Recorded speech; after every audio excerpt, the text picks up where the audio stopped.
Hey everyone, welcome to Be Authentic or Get the Fuck Out. I'm your host, Eric Oberemt. This is the podcast where the only requirement to be a guest is that you are being authentic to who you are. If you're not, I'll shut it down and I'll ask you to leave. Remember, be authentic or get the fuck out. Want you to know the following episode contains graphic depictions of suicide and violence, and some viewers may find it disturbing. It's intended for mature audiences only. Viewer discretion is advised. Hey everybody, Eric Oberemt here, your host of Be Authentic or Get the Fuck Out. Excited for our next episode today. I have a special guest that flew up from Dallas yesterday to be our guest today to interview and talk to. And I wanted to introduce Cody Brasher. Cody, thank you for being here today, man. Thank you for inviting me. Yeah, I appreciate really excited to be here. Yeah, this is going to be fun. Yesterday we went and shot some guns and ate some dinner, and that was fun. I had a good time. Yeah, it was a really good time. Yeah. Yes, sir. Yeah, it's always good to start a hangout session with ARs. Absolutely. I think that's how you should start every relationship, and every friendship is shooting at shit. Yeah. So I don't agree. see why not. So what I'm trying to do with the podcast moving forward is I'm trying to have kind of a theme for everyone, because we don't have like a real format, right, on purpose. And we've had a lot of good feedback when we are intentional about at least what the idea is behind it, right? And so with you and your story, and we'll get into that into a minute, the first word that came to mind was like inspiration, inspiring, just because of a lot of the different shit that you've done, stuff that you've went through, and what you continue to do on a day-to-day basis to live your life, just how you choose, to live your life. Because there's a quote somewhere, and I don't know where the fuck it's at, but it's something about the difference between motivation and inspiration, right? And motivation's kind of garbage, and it fucking goes away in 10 minutes, right? But inspiration is a different animal, right? That's a different thing, and that's about being consistent and inspiring people to do different things, right? And so that's kind of what I want the theme to be about today, is we're kind of getting into shit, right? So real quick, if you could kind of tell the audience who you are, where you're from. I mean, go ahead and start back, whenever you want. When you're a kid, whatever, and went and working on oil rigs and all that shit or whatever. But give everybody a little bit of an idea about just who Cody is. Okay, so my name's Cody Brasher. I call Dallas home now. Midland, Texas, West Texas is hometown. After college, I went to drilling rigs and chased those on land, offshore. Had some really great opportunities. And what's that like? Let's talk about that real quick, because I had another buddy that did that for a minute. But because you did, what were your shifts? You lived there for Yeah. So on land and offshore, land was a camp job. So we had a trailer house. Okay. Putting 4 and 5 roughnecks in a house is similar to a frat house. Yeah. It's dirty, it's gross, and we work. It's like the bunkhouse in Yellowstone. Worse. Okay. Yeah. All right. Yeah, because you smell like dirt, oil, and grease. But, right. I don't remember exactly what age I was when I started that. Yeah. But my grandfather had worked for ExxonMobil. His majority of his career was offshore. And he had always told me, hey, if you go to a drilling rig, don't ever go to a land rig. Go offshore. That's where the money's at and all that. Right. So I broke out offshore first, and I would work 2 weeks on, 2 weeks off, and I basically made a hell of a living working 6 months a year. Right. So as a young guy at the time, I was single. I had my oldest son, but for a single guy, that's the job to have. Yeah. Right? You work your ass off. So how long would you live on the rig? 14 days. And so then what would you do with your son? So I shared him with my ex-wife. Okay. So he was with his mom. Okay. I didn't get to bring him with me or anything. No, obviously not. I was just curious. That's a weird. I didn't put him at like a boarding house. Right. But it was a really cool opportunity. I go out. One thing that I've noticed is, so when I was there, you go to work, and that's all you have to worry about. Right. Right. You've got TV, you've got Wi-Fi, all that, but you can go for 2 weeks and cut yourself off from the world entirely, and you focus on work. And then when you get off, you rarely get a call regarding work. So when I got off the rig, hit land, I was off. Oh. So, wherever days off took me. Right. But I was going back to Midland. I was spending time with my son and having a really good time the rest, Yeah. I was having a great time with my son, but then I was also having a great time, just living single life. That's fucking hard work too, right? Yes. So for me, I don't beat my chest and go, oh, it was super hard. It was more difficult than most. There's a lot of jobs that I would say are more difficult, and there's a lot of jobs that are less difficult than that. But yeah, it was 14 days straight at 12 plus hours. More physically taxing or mentally taxing? On my first couple rigs, they were older model jack up. They were manual rigs, so that was manual labor. Yeah. You were throwing tongs, you were moving pipe. You didn't have a lot of like mechanical assistance. Okay. Right. Once I got into deep water, that's where it kind of became the joystick drillers, and we used everything was remote controlled. It was really cool. Yeah. But the trade-off on that was I went from doing 14 days at a time to 28. So I was there a month, and then I'd come home for a month. Oh, shit. But that was still difficult. I think when you go into the longer hitches or, the longer hitches, it becomes more mental. Yeah. Kind of mentally taxing because at that point when I went deep water, I had 3 kids. Especially not seeing your kids for a fucking month. Yeah. And my 2 older boys, Tucker and Landon, like they were introduced to my schedule when they were young. So they were used to it. When I had the little one, when Kirsty and I had Ace, I think where it really hit me was, I think the first 18 months of his life, I was gone 11 or 12 months. Oof. And, I was just like, this is not cool anymore. Yeah. I'm making a good living. What's the point if you can't be around your family? So my oldest, I shared him with his mom. And then my 14-year-old, he's 14 now. He's my stepson. He's mine. Yeah. But I got a chance to not start over, but I had a chance to have one more baby boy, right, and go from there. Right. And like, that's where I decided, hey, this is not working. So when did you quit that then? So I didn't quit. I got laid off when oil tanked. Oh, okay. And I got about an 18-hour heads up. Hey, sorry, you don't have a job anymore, but we need you to be at the heliport in the morning, and you're going to work your last 30 days. So at that point, I needed a check. So I went out, and that was it for me. Once I realized, I always knew I was a number. Yeah. Right. That's fine. You know that. Yeah. But when I saw how quickly that number got called, and I was like, I'm not doing this to my family anymore. Not a lot of culture on a rig. Well, as far as leadership goes and like care, like about people. I mean, you said you're a number. That's why I bring that up. Well, for like the corporate side of it, I'm a number. Right. Now the crew, yep. It's basically a brotherhood. Yeah, you bonded. Yeah, I mean, I've got friends that I haven't seen in 7 or 8 years, and I still talk to them weekly. Yep. Like that's where you had a bond. Yep. That's where you had a really good work environment. If you had a good crew. Yeah. If you had a shitty crew, it sucked. That would suck. Yeah. But I luckily never really had a bad crew. That's fortunate. I had great drillers except for one. Yeah. Great tool pushers. I got to work with people from all over the world. It was an experience that I'm really thankful. What's a tool pusher?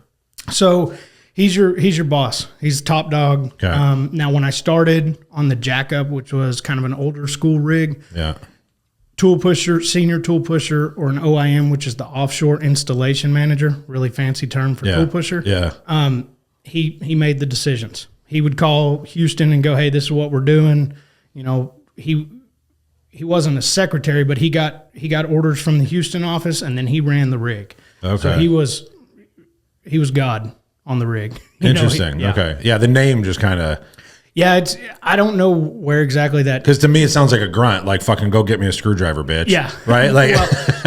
Well, Tool pusher was the one that was pushing everybody to go get the tools. Got it. He was pushing you to go get the tools. Got everybody. it. Okay. All right. But yeah, it was a really good experience. I'm really thankful for it. It taught me a lot. Yeah. And then when oil tanked, it was 2015, 2016. Okay. I hopped on a land rig just to make some money. Yep. And during that time, I was finishing college, which thankfully my deep water company had paid for. Oh, cool. They paid for all tuition. All I had to do was buy books. Nice. I got a really fancy degree in basically roughnecking. Nice. That's the best way to. Yeah. It doesn't help me anywhere else. I can't. Right. I'm not a doctor. Right. But neither am I. Yeah. I like to think I'm as smart as a doctor because I've got the paper. But, right. Exactly. But in that time, my business partner Chris was calling me. So Chris and I have known each other. I think Chris was 12 and I was 13. So we're talking 25 years. Yeah. And if we get a chance, I'll explain how Chris and I met because it's a really good story. Yeah. But Chris had started our company and he was calling me and it was 4 or 5 times. And I said, look, man, I'm oil. I got a degree in it. I'm doing this. I'm working in Dallas. And finally, one last time he called me, he goes, look, I need somebody I can trust. All I'm asking you, meet me for coffee. Yeah. And that was on, I think it was Labor Day. It was one of those holidays. And we met for coffee. I quit my job and started with him the next day. In like 16, 17? I believe it was 17. Okay. So I'm going on 5 years with the company. Okay. Right? It's 22. So let's stop. Let's talk about the story, how you met Chris then. So Chris's brother. And Chris's last name is? Chris Carr. Yep. Okay. So Chris's brother, Michael. Okay. He's a doctor, by the way. I don't like doctors. So. No, he's a great guy. But Chris's brother, Michael, and my brother, Kyle, were in a play at the theater in Midland. Okay. And for some reason, Chris and I ended up there. I guess our parents thought it was kind of like free babysitting. Hey, let's just drop all of our kids off to rehearsal. So you're like 12, 13 years old and you're in a play. We're not. Oh. No. Oh, you're just there watching We're just there watching. Oh, okay. Being supportive brothers, I guess. Got it. And Chris and I were talking with this lady there, and I believe she was in her early 20s, and we were talking. It was snowing outside. And you're 12. Yes. Hanging out, chatting it up with a 20-year-old. Well, she was part of the play, directing, whatever. All right. Okay. So Chris and I ended up getting the keys to her car. I don't know when. This is probably a precursor to us being really good at sales. Yeah. Maybe. Yeah. And our parents pulled into the parking lot and see I think it was like a Geo Metro. Yep. In the snow and ice doing figure eights in the parking lot. And it's Chris and I. Right. Sitting in the car that we have essentially borrowed. Right. And that's where our story started. That's hilarious. So, did she know you had her car? Yeah. I mean, she gave us her keys. But for what intention? I don't know. Okay. Hey, but it might have been, hey, let us go warm your car if it's snowing. Yeah, and right. Then, you know, we warmed tires and everything up. Yeah. But, that's where Geo Metros are really light. Mm-hmm. Because I have a Geo Metro story as well. When I was 14 or 15, me and my buddy, I was staying at his house, and his grandpa or somebody had left his Geo Metro at their house, and we decided to get drunk and steal the Geo Metro because there was some girls that we wanted to go to their house, and it was snowing, and we had to drive clear the fuck out in the kind of the middle of nowhere, and we were going down this gravel road, and then the roads were slick, and it was a stick. And we were like 14 or 15 years old and didn't really, like, we kind of knew how to drive a stick, but we kind of didn't, you know? Like, we got halfway there, and then we got stuck in a gravel road at like 2 o'clock in the morning. And we literally got out of the car. Like, it was all adrenaline, right? But we were like we were fucking Austin powering it, trying to like get it to turn around so we could go the other way. And we got so frustrated and so mad that we both got out of the car and we picked up the front and slid it around so it would face the correct way. There you go. So that we could get home. So, I mean, there's a lot of good uses for a Geo Metro, but apparently they're a very highly stolen automobile between the two of us. Yeah. We've stolen 2 Geo Metros. Yeah. And again, just in case this comes up in the future, I didn't steal a vehicle. Yeah. We just borrowed it. Yeah. You stole it. I mean, we had the keys. Yeah. She handed it to us. Right. but I don't think our intentions were fully explained to her. Right. Yeah. Right. Yeah. So, You fucking stole it. Yeah. Okay. So, all right. So oil rig, you met with Chris, and then he conned you into getting into this industry. Yeah. So he told me about it. And again, at that point, my main goal was being present for my family. Yep. Right. And I saw an opportunity and I took it. But at the time, for the first year or two, I had that, like we discussed last night, I had offshore in my back pocket. Yep. I had a plan B, right? Right. So I knew no matter what, if this just tanks, a friendship's ruined, whatever, I can find a rig. I have that skill. Right. And you were hired just as a sales guy. Yep. Okay. I'd started out in just residential sales. Yep. And started that, and it was challenging. Yeah. Especially for me. So I was 10, 12 years of W-2 where, hey, I clock in. Right. I clock out. Right. When I get home, I have a check. So that was a huge shift. That was a huge learning curve for both myself, just as an individual, and then like with my wife. Right. Right. Hey, I don't know when I'm having a check come in. I've got some things in the pipeline. But I'm not sure, so it was definitely. It changes your mindset to being way more self-motivated. Do you think that transition is kind of what started you down the path of kind of all your other different fitness things and all the stuff that you've done since then? It definitely had a key. I mean, because if you would have stayed doing that, I mean, it may or may not have transpired into stayed like on the rig. Yeah, like with a W-2, fucking I got a job, I get paid, blah blah blah, right? Because it's a mindset shift. Yeah. So one thing that I've seen going from W-2 to 1099, and this is one thing that's really stuck with me. Oh, by the way, in this podcast, if I ever say anything that sounds like really philosophical or motivational, I've heard it from somebody else. Yes. Okay. I want to make sure that's me too. clear, Yeah, right? yeah. I don't say anything that's my own. But once I learned and once I got it in my head that when I was W-2, I was allowing somebody else to put a value on my time. That's where a huge shift changed, right? So when I knew I could go out and make as much as I wanted to, and nobody could determine that, right? And it was all on me. Yep. I had no one else to blame. That flipped a switch for me. Yeah. But it was challenging. But did it feel like that's what you were supposed to do? As in? Like once you had that realization of like, I can do whatever I want. Yes. Yeah. So yeah. I mean, it was. Did you just have an epiphany? Did you? Yeah. Well, yeah, maybe, mind blown. When you work for somebody else, there's room for excuses or pointing fingers. Yep. And once I realized that was no longer there, right? It's all on me. I would have to go to Chris and say, hey, I failed. I would have to go to my real boss, Kirsty, and say, hey, I failed. Right. And I didn't want to do that. Right. And you got to look in the mirror. Yeah. Yeah. And that's even the bigger one. And at the time I was overweight and didn't look really good. So I didn't want to look at that. Right. Either, yeah. Right? We were just talking about that last night. We were both fat fucks. Oh, it was bad. I'll find some pictures and send them to you when. Yeah, I don't. And we'll have Lexi post them during the fucking video too, and be like, "Fat Cody, in shape Cody." Yeah. Yeah. But no, that was a kind of changing direction of my life and how I operate. Once I realized that I could determine my worth, that was huge. Once I determined that me increasing my value or worth was all on me, and I had to step up everything, organization, schedule. But at the same time, it allowed me to dedicate time to my family. Like there was no compromise on that. Hey, I want my family to get this, but I also want to be successful in this. So figure it the fuck out. Right.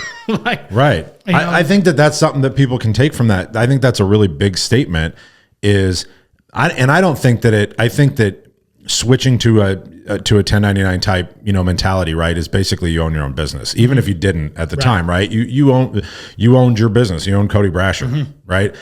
And I think that even if it doesn't matter if you're a W-2 employee or a 1099 or you have your own business or whatever, I think that mentality of you get to determine your own worth, right, translates everywhere, right? It doesn't matter if you are a W-2 making $60,000 a year or $75,000 a year or whatever it is. You still get to determine your own worth, whether it's in that role and how you decide to perform it, and then what you do outside of it, right? I mean, there's all kind of guys out there like Gary Vee and all these other people that are, like doing side hustles and, like figuring all that shit out, whether it's like figure out how to get into real estate or figure out how to do this or figure out how to do that, because we've all got a lot more time than we think we do. Absolutely. It's just a matter of how are we actually budgeting that time. Right? I mean, because I hear I didn't have time to do that today. And I'm like, you didn't have time to read for 15 fucking minutes? Or how the fuck did you not have 15 minutes? Oh, it's just, I was real fucking tired. I'm like, you took a shit today, didn't you? Yep. You could have read while you were taking a shit today. Like, don't tell me you didn't have time. You had time. Yep. You made a decision not to do it because it wasn't important to you. Exactly. And so if something's important to you, you're going to make the time. So let's own what the fuck it is, right? So even if you're watching or listening and you're like, well, I don't own my own business, or I don't, or I'm not a 1099 rep, I can't make as much, as I want to. Bullshit. Right? Bullshit. You absolutely fucking can. You have to make a decision on what that is. Go take a fucking class. Figure out how to flip real estate. Go figure out how to invest in something. Go buy fucking baseball cards. I don't understand any of that bullshit. You know what I mean? Like, that's not what I'm good at, but like, take the time to go learn then and do that fucking side hustle 3 hours a night.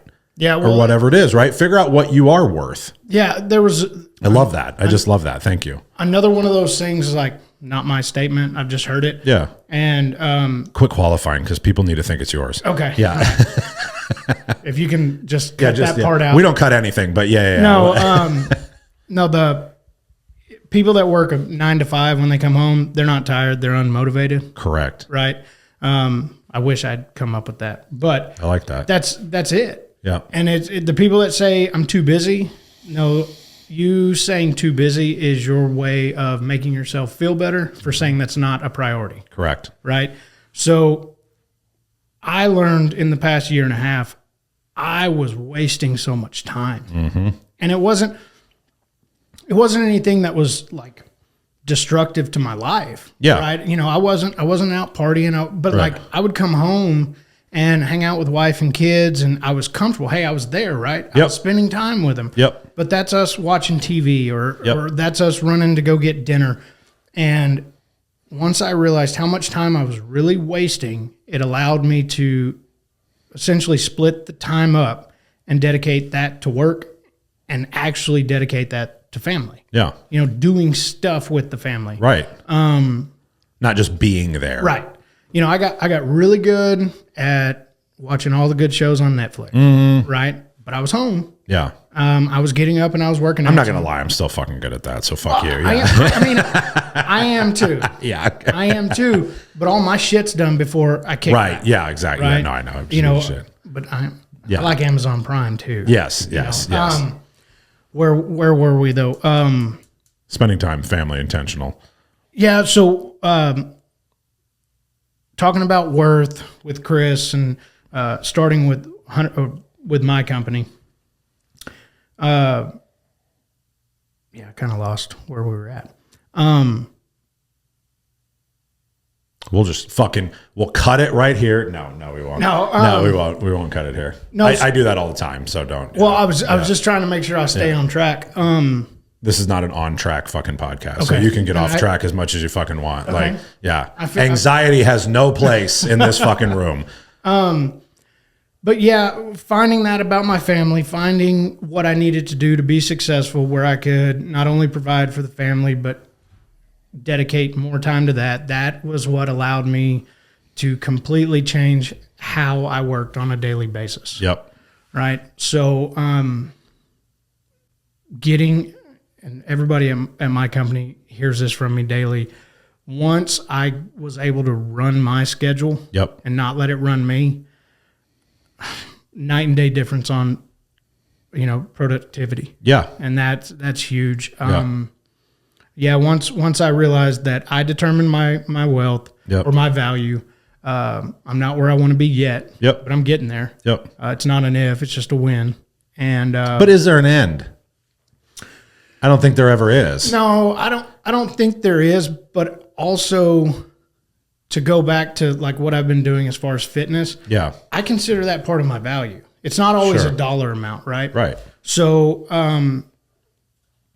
that's allowed me, and also like Roofers in Recovery, Yep. right? That gives me an outlet to continue building my self-worth, Right. and that's where what it originally started as, hey, let's just be really good at my job. Yeah. Let's be good at being a husband and a wife, or a husband and a father. wife. Yeah. Yeah. A wife. In 22. Yeah. You know. Yeah. Husband and father, and then let's give back. Let's do, once I realized all the time I was wasting, I found out I had a lot of time to dedicate to a lot of things. Yeah. And so, yeah. That fulfilled you. Yes. Right. So I guess that's what we're getting at, right? Is finding the things that fulfill you so that when you choose, sorry, I stepped away from the mic. God damn it. I'm so bad at that. Sorry, Lexi. But so when you step back and you look at the way that you are spending your time, the idea at the end of the day is to figure out how to be as fulfilled as you can. Mm-hmm. Right. So, I mean, if part of your fulfillment is succeeding at work, right, then that's part of it. If part of it is your fulfillment is at home and it's being intentional about that time, and part of your fulfillment is your fitness journey, mm-hmm. As well. And I want to get into that in a second, because I think that's a really inspiring story, just the different things that you've done.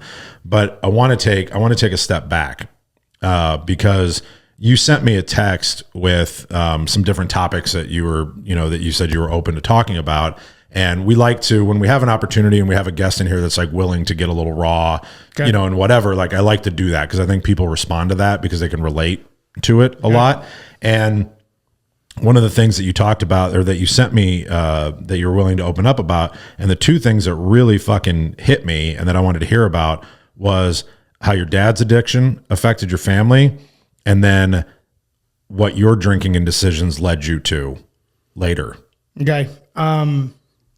So my dad was...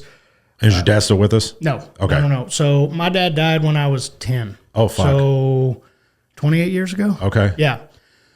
So my dad, and what's super sad about the situation with my dad is I know that towards the end, I know it got somewhat bad between him and my mom. I don't think it was ever... From what she's told me, it was never abusive, right? But he just... Probably mentally, but not physically. Yeah. And so he was an amazing man. Like I still remember, right? And the relationship he and I had, we were best friends, mm-hmm. right? So wherever Dad went, that's where I wanted to go. Mm-hmm.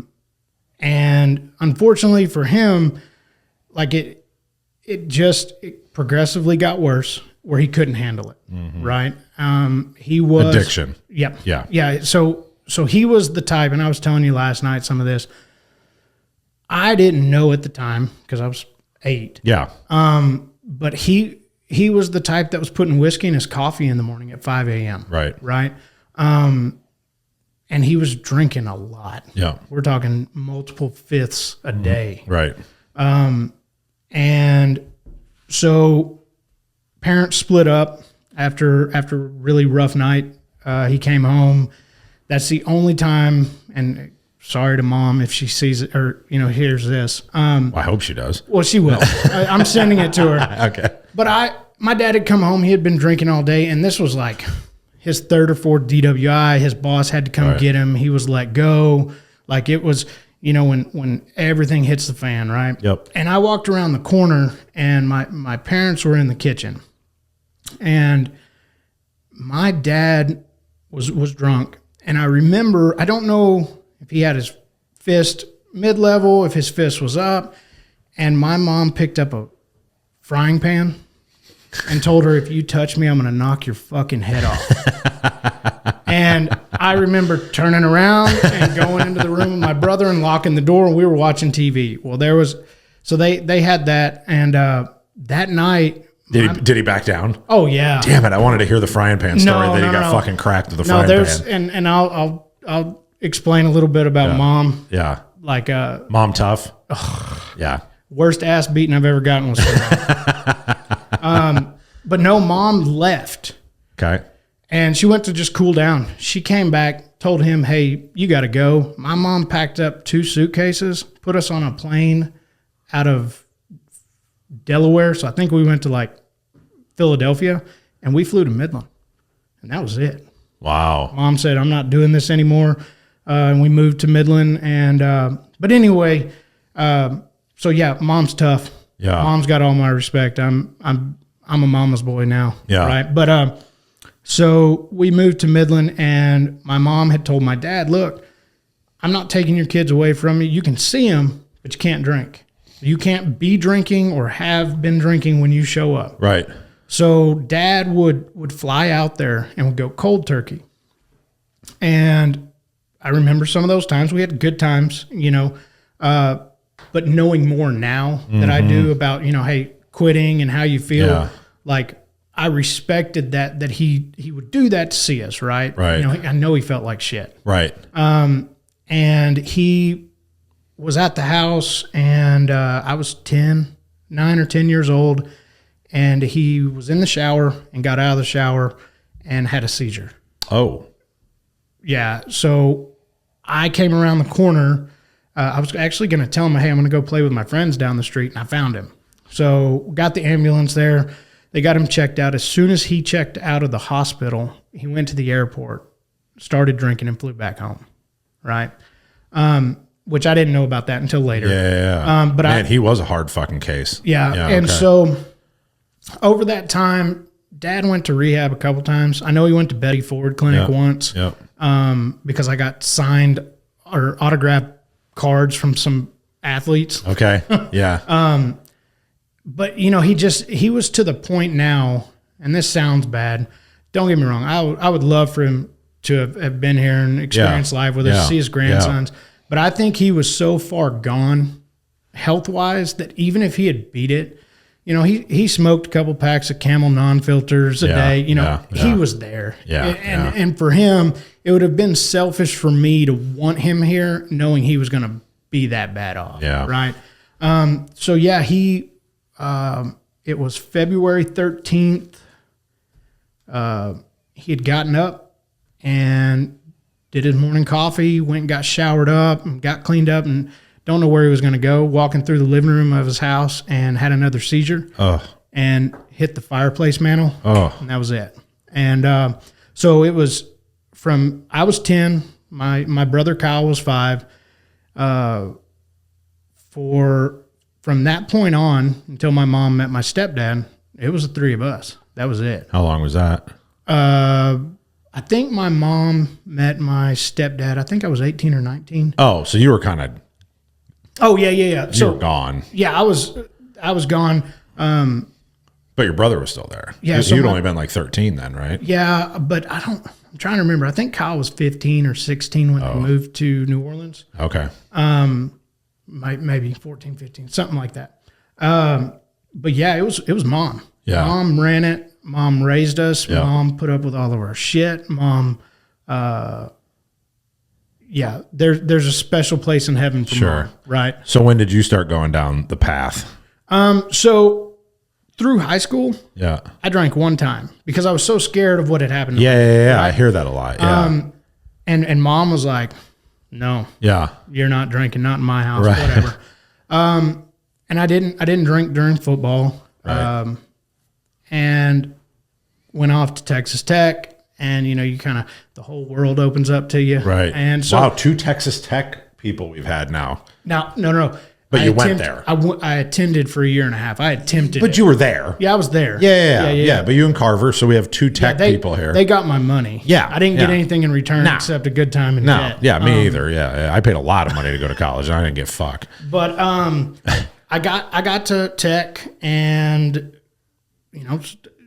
what any 18, 19-year-old kid does, and you see parties, and that's where all the girls are. So 100%. Started doing that, and I failed out and came back to Midland, went to the oil field, and all that time I had started drinking, and I was just doing it for the good time, right? Yeah. And I associated good time and party with booze. Of course. So I got married, and we had my oldest son. And how old were you when you got married? 21. Okay. So I was not ready to be married. No. And I didn't. No one is fucking ready to be married at 21. Get the fuck out of town. Like, that's just ridiculous. Like, congratulations to everybody that's made it. Yeah. But like, no one is fucking ready to be married at 21. Mm-hmm. I wasn't, and I did. We got pregnant. So I thought, hey, this is what we need to do. Yeah. That's, and I don't regret it. No. But so that marriage was short lived. I think it was about a year. Yeah. And we split, and that's kind of when I grabbed a gear and went wide open. Yep. And so, my ex and I had we had a really rough divorce. Yeah. And we had a really rough couple years. Mm-hmm. And I'm not blaming anybody. That majority of that's on me. Yeah. Because I drank. Yeah. And it was, hey, I go to work, I drink, and I see my kid when the court says I can. Right. So I guess you're talking about when I hit my bottom? Yeah. Okay. So my Midland small. Yep. My lifestyle kind of became everybody knew, right? Oh fuck! Here comes Cody. Yeah, like that was it. Yeah. Hey, you had two types of people. Hey, I'm looking to have a wild time and get really drunk. Yeah. Well, let's call Cody. Let's call Cody. I don't want to get in trouble. Well, let's not call Cody. Yeah. Let's keep him out tonight. Yeah, we're having a party at the house, but we don't want the cops here. Don't call Cody. It's like, hey, I don't have any plans for the next week. Let's do whatever we want. Let's call Cody. Right. Right. Yep. So everything I did was my fault, right? That's another thing, philosophical thing. Once you hold yourself accountable, yep. That's a game changer for you, So I was drinking a lot. I had issues with my son's mom, and I walked into a restaurant, and somebody had made a comment about me being a drunk. Mm-hmm. And like it pissed me off. Mm-hmm. And I'm like, everybody thinks I'm this guy. And at the time I was doing everything I knew to do to be a good guy and get through a divorce and take, just deal with it. I was unhappy. Yeah. And I was like, everybody thinks I'm this, horrible person, and I'm failing as a dad. I failed as a husband. I probably got run off from a job or quit a job at that point too. And so I had over a couple months, and it was just, I kept getting kicked in the teeth, right? I couldn't get ahead and kept drinking. And I had my grandfather's 30-06. I didn't have any other firearms at the time. I had my grandfather's 30-06. And I had convinced myself that my son would be better if I was just gone. Right. Right. He was young enough, he wouldn't remember all this, right. all these lies I told myself. I was being weak. Mm-hmm. Okay. And so I took, and I haven't told a lot of people this, so this is like exclusive. Yeah. I took 30-06. I went and picked up ammunition for it, and I bought a Smith & Wesson knife. Okay. And I'm all about, hey, if you're going to do something, go 100%. Right. So I had loaded the 30-06, and I had this knife, and I still remember. I don't have it anymore. but I remember it. Like if you were to set it there, I'd be like, yeah, that's That's the knife. And it was the majority of the blade was serrated. And my plan was, I'm going to drive out to this area that I know of. Nobody goes out there. I am going to slit open my forearm, my left one. That way, don't go across the street, go down the road. Go vertical. I'm going to do that. I'm going to be able to use my right arm, and I'm going to kill myself.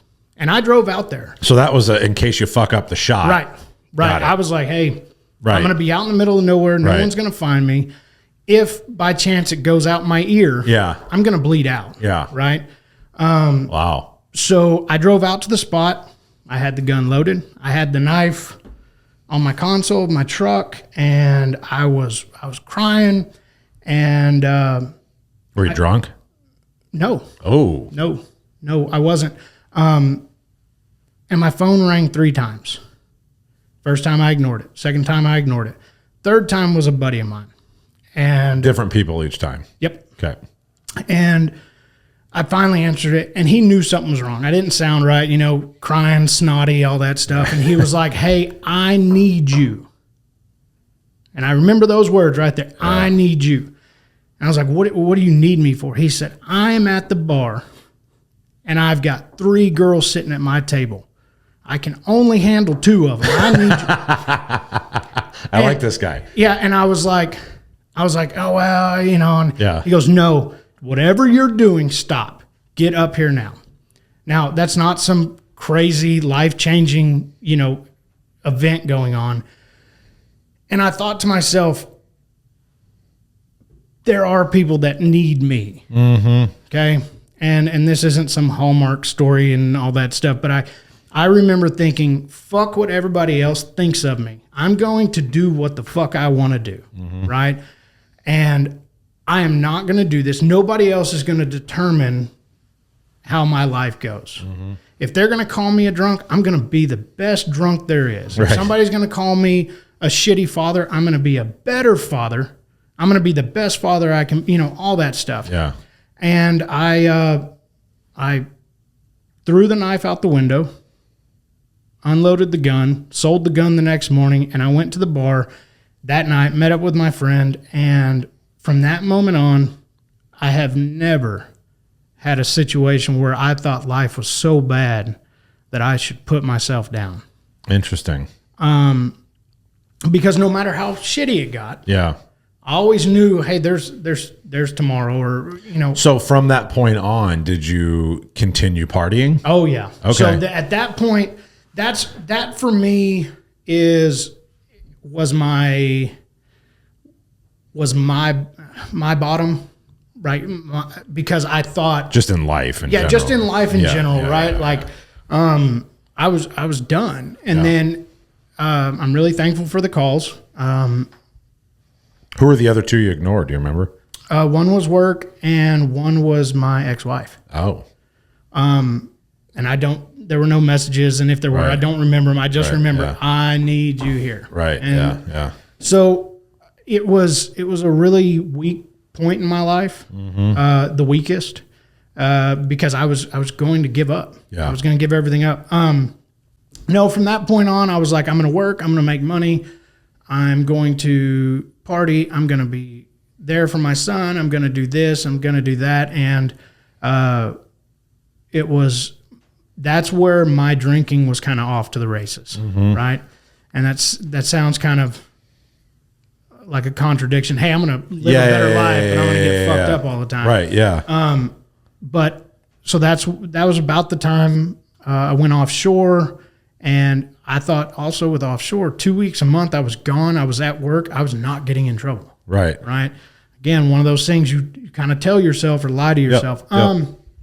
So fast forward, I went 6, 7, 8 years where I worked, partied, spent time with my son, and I ended up getting a couple DWIs, fighting through that. But again, that was not enough of a hit for me to go, hey, I need to make changes.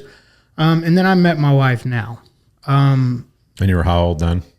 I was 28. Okay. I think 28, 29 when we met. Okay.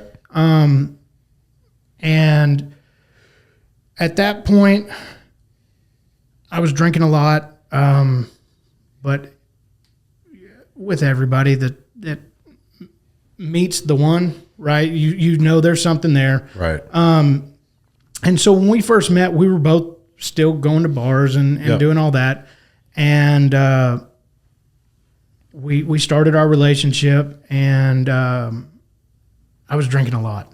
I was working rigs, coming back, and unless we had the two boys at the time, I was drinking. Yeah. So I wasn't the best husband. I thought, again, another one of those lies to myself, right? Hey, I'm bringing this money in. Yeah. Right. I'm not running around on you. Right. But I was, just making excuses. Right? Yeah. Right. I was drinking all the time. So it was right after my baby boy was born, Ace. We were in New Orleans, and we went out with my brother and his now wife and Kirsty and I, and got extremely drunk. Yeah. And me and my brother got in a fight, and it was just one of those points where I was always, if you tell me not to do something, I'm going to do it twice just to piss you off. Yep. And Kirsty came to me. I was sitting outside, and she handed me Ace, and he was a little bitty, and she said, look, I'm not going to tell you have to quit drinking because I know you, but I'm going to tell you right now that if you don't cut your shit, this is not going to work. Right. And again, kind of like that phone call. It's not that important. It's not that enlightening, but I was like, okay, she didn't tell me what to do. She gave me an option. Right. And I want this, and I want her, and I want the boys. And so the next morning was church, which I rarely go to. But we went, and that was the most hellacious hangover I've ever had. Like, probably because you were at fucking church. Yeah. Well, it was, when you're hungover and you're like, if I just make myself throw up, yeah, it'll help. And I was throwing up in the parking lot of the church, and it wasn't helping. And I was sitting in church, and it was kind of shame. It was hangover. I couldn't hold my head up. And it was from that moment on, from that morning on, that's when I decided alcohol will never fuck my life up again. Right. So, yeah. So those are those two stories that I told you I would tell. But yeah, from that moment on, I went 4 years completely sober. I would smoke and dip on the rig. Yeah. And that was about it. So, and it was me being able to change what I was doing. Yeah. And she's going to get a real big head about this. It would have never been possible without Kirsty. Right. Because when I quit, she quit. And she's not a dumbass. She can go out and have a drink and come home. Right. Me, I go have a few, and it's like, hey, I'll see y'all in a couple days. Right. But no, she stood by what she said. Hey, if you want this is what you can't do this anymore. And if you're not going to do that, I'm not going to do it with you. I won't do it as well. Right. So that was huge. So that led you into kind of your fitness journey. And that's kind of how I want to end this, because I think that's how a lot of people know you, right? Is from the last 18 months or whatever it's been, right? In when you started doing 75 hard or 75 year, whatever the fuck it is. Like, what the fuck did you do? Well, that first year when I quit drinking, yeah, I had to find something to replace it with. And I replaced it with Sonic ice cream. And I got really, really fat. Dude, I'll tell you, that's a real thing. Like when I came home from rehab, ice cream. Yeah. I fucking ate ice cream all the goddamn time. And I was already a fat ass, but like you have to replace that sugar. Yeah. I didn't know what it was. And it was like, oh shit, you're replacing the sugar because your body's craving it. I did the exact same thing. I ate the shit out of some ice cream. Yeah. Well, I would, every night about 6, 7 o'clock, I'd be like, hey, I'll be back. And Chris would be like, where are you going? I'm going to Sonic. Like, it was a daily thing. Yeah. But again, when you lie to yourself, hey, at least I'm not drinking. It's not booze. Yeah. Yeah. It's half a gallon of Reese's peanut butter cups and ice cream. But hey, it's not booze, right? Right. I'm not going to wake up and not know where I am tomorrow. Right. And so I went there and I went a year and I was still offshore. Yep. And I would come home on my days off and I would just hang out with Ace, right? We'd eat a shitload of ice cream and we'd watch cartoons. Yeah.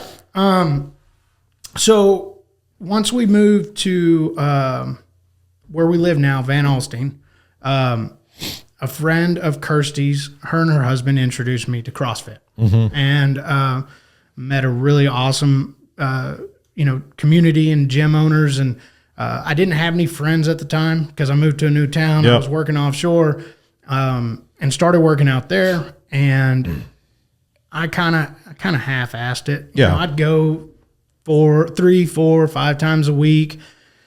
And again, I was telling myself, hey, you're going to the gym and you're not drinking. You're killing it. Killing life. And it's like, it's far from the truth. And so that's where I started. And then a couple years, and then I went to work with Chris. And then that would be 20. Okay. Towards the end of 20, Chris was like, hey, I'm doing this 75 hard thing. And Chris was doing it. Yeah, well, he said, I'm going to start after the first year. And I was like, I'll do it too. Yeah. You know, one of those, right. I'll do it. So we started that last year. And I was about 30 days into it. And I'd been listening to the Real AF podcast and all that. And they started talking about Live Hard. And it's a year-long program. Right. And because of my somewhat addictive personality, I was like, well, I don't want to just do 75. I want to do the whole fucking year. Right. I want to do everything. Right. And so I came in to the office and I said, hey, I don't know about y'all, but I'm doing the Live Hard program. And Chris was like, what is that? I was like, that's a year-long program. I'm doing it. I've said it. I've posted it on social media. Like, I'm doing it. Right. As soon as I post something on social media, that's kind of my accountability. Like, because somebody can call me on my bullshit because I documented it. That's how this podcast started. What? Oh, I did the exact same thing because I was like, I want to do that. And I'm like, fuck, do a live. And I did a live. And I was like, I put it out there. And now I have to do it. Yeah. And that was literally how this started. Yeah, so, same thing. So, and Kirsty did it with me. Yep. And she did the Live Hard or the 75? She did 75 hard. Yeah. Okay. So I don't want to necessarily make this a huge advertisement for 75 hard. Yeah, whatever. They could sponsor me if they want to, though. Like, go ahead. Yeah. And I'll send emails for you. Yeah. Thank you. So that first 75 days, when I say that it improved every aspect of my life, 100%. My health, my marriage, as a father, as a business partner, everything. Yeah. Right. So Kirsty and I did that. We all did it. The office did. Kirsty and I did. And we completed it on a Friday. I took Saturday, Sunday off. I started the next phase of it and did that for 30 days. Then you had to take 30 off. And then there was another 30-day phase. And then the final phase started 30 days before the anniversary of you starting 75 hard the first time.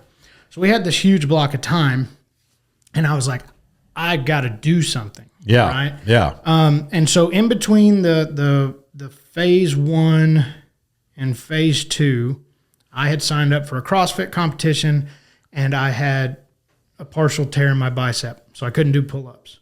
So that's when I looked into rucking. It's a weighted backpack. And they had some events going on. And I looked it up, and they had a basic and a tough. And my ego got me, and I was like, I'm not basic. Fucking tough. I'm going to do a tough. Yeah.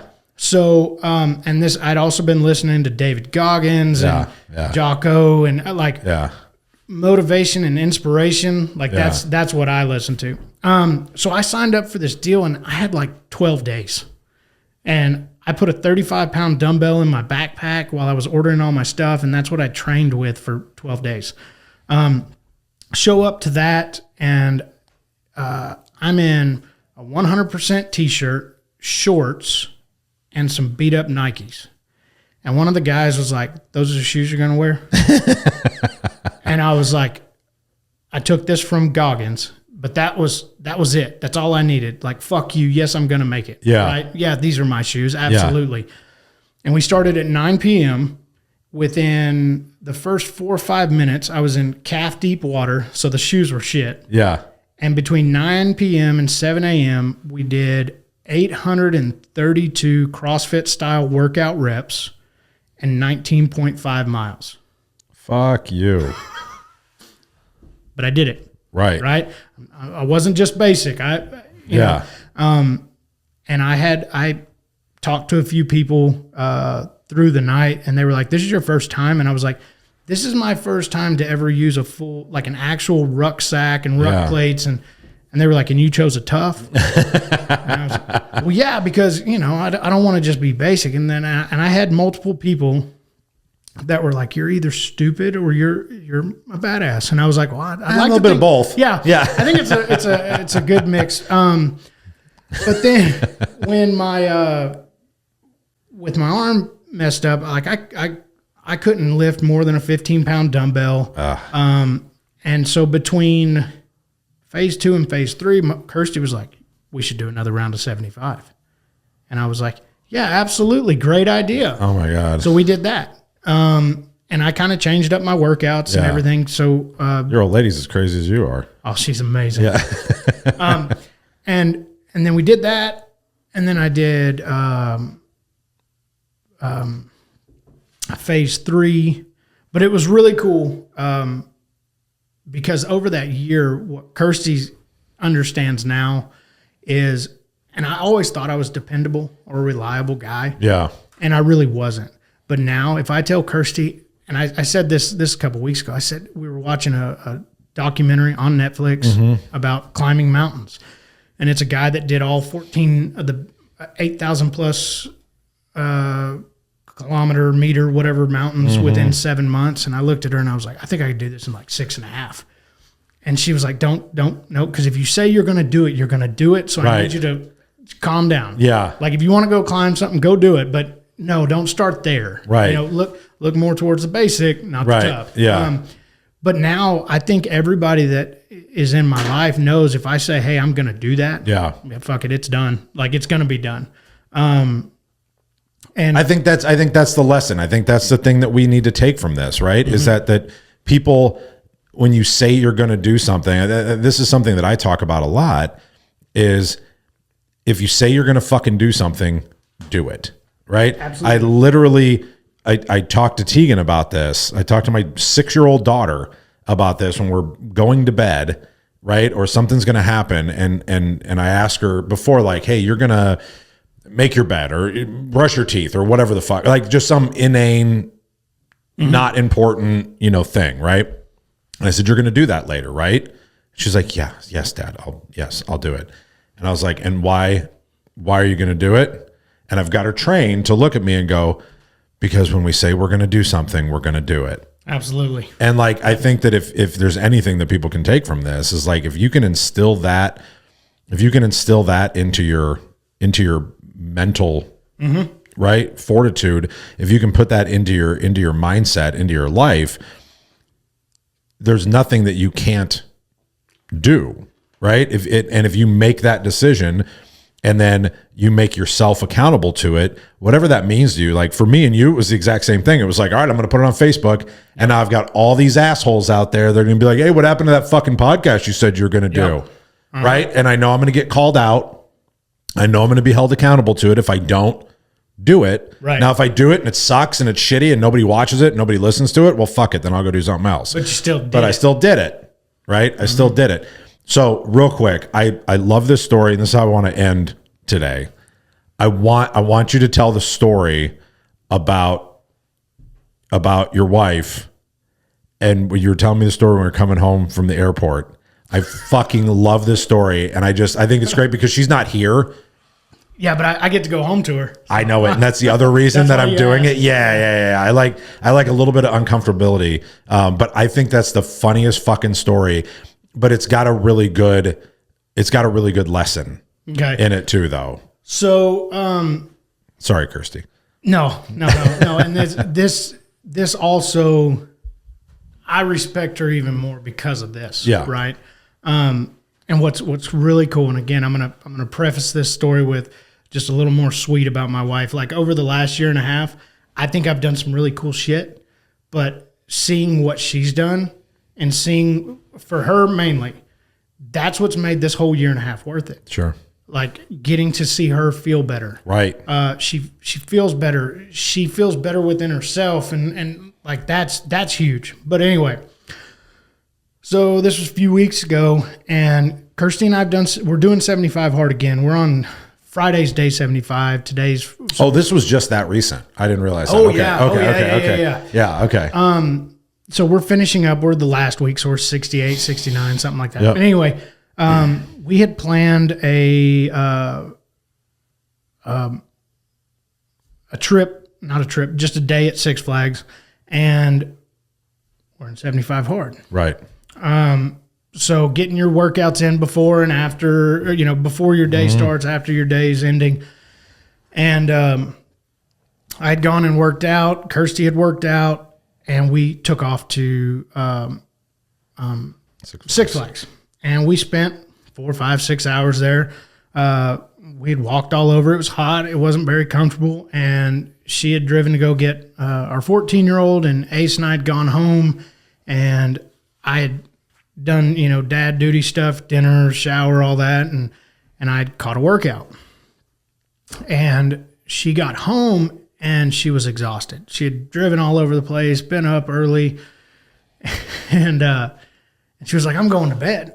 And I was like, or she had asked me, did you work out? And I was like, well, yeah. When I got home, second workout. And she was like, well, I walked at Six Flags and I tracked it all, and it was, 15,000 steps or something.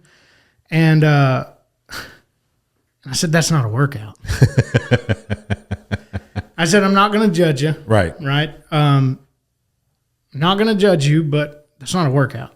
Kind of goes back to her story. Like, I'm not going to tell you what to do, but. Right. So it's all her fault. Yeah. No. But I said, hey, I'm not going to judge you. Right. Right. You do what you want to do. But if you think you're going to feel a certain way in the morning. Right. Like,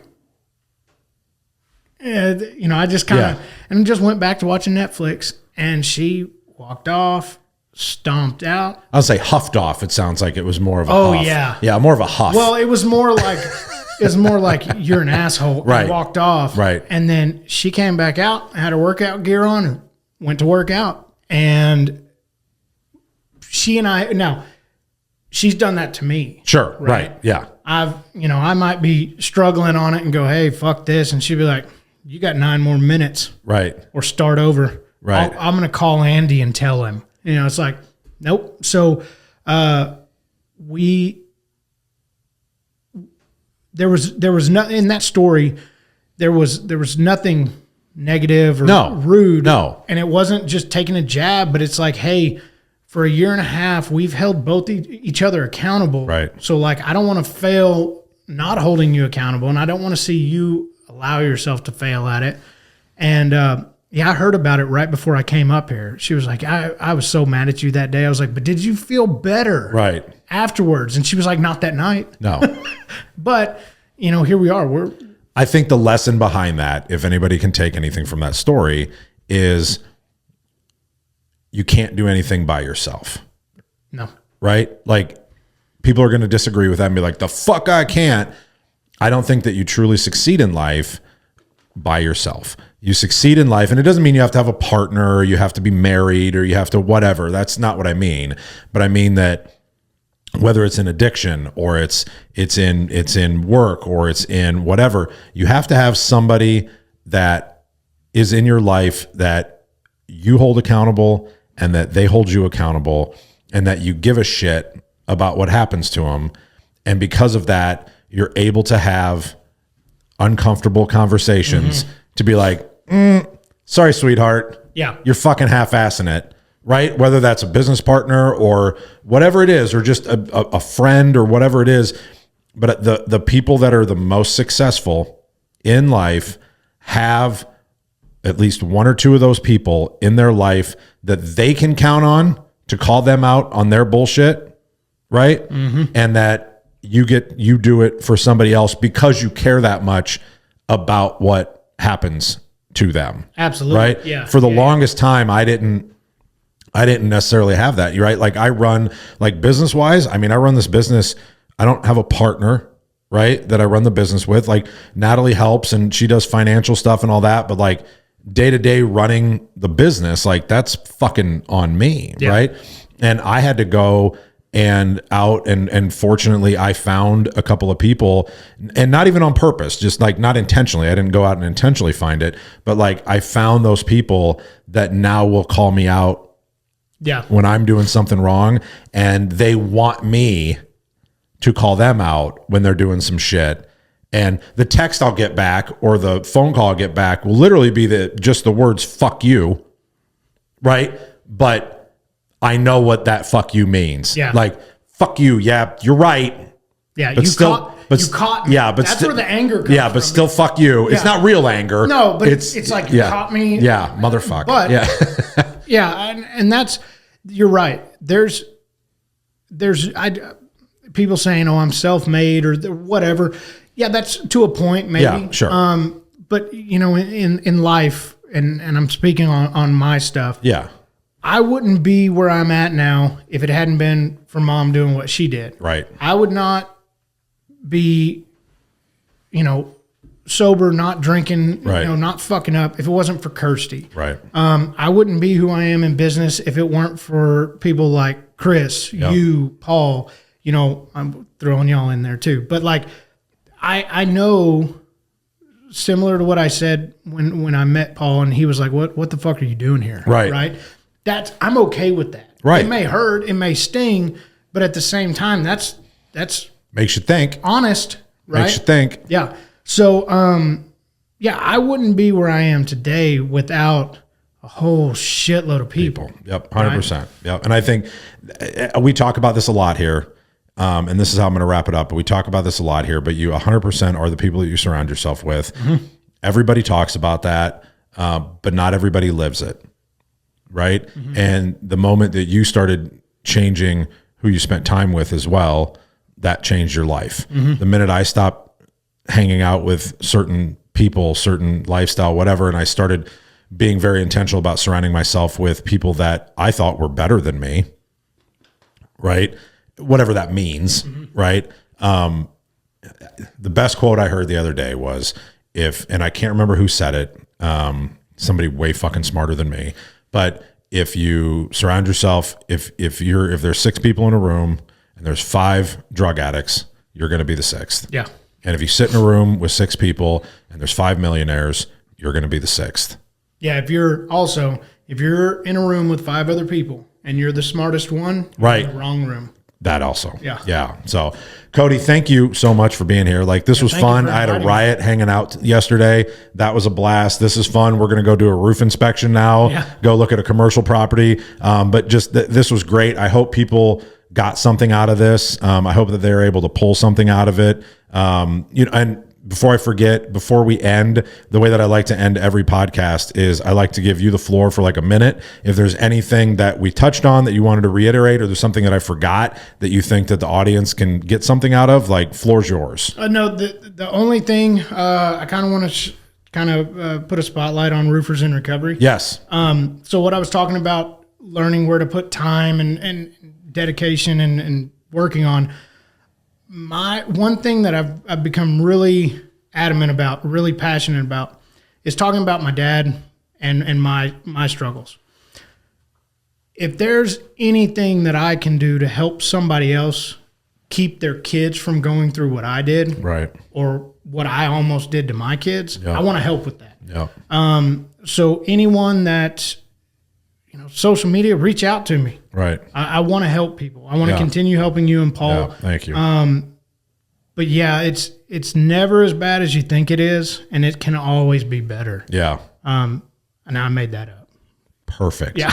So write that quote down and then fucking just stream it across the bottom of the screen. Yeah. I love that. Thank you very much for all your support for Roofers in Recovery. You've been amazing doing the challenges and raising money and helping out. I know you guys are signed up for National Roofers in Recovery Day on June 3rd. So anybody that's watching now that's in our space, and we're rolling this out too, and we're telling people, like, if you're in solar, you're on a fucking roof. Absolutely. Right? If you're doing windows, like whatever, like your construction, right? Sign up for National Roofers in Recovery Day. Donate the profits from that one build that day on June 3rd. Get some press on it. Get it to your media outlets, things like that, and give us the opportunity to try and help 50 people this year and send them to treatment. So thank you very much for all of your assistance in that and being part of it and showcasing, what we do there. It's been a godsend. So thank you very much. Well, thank you.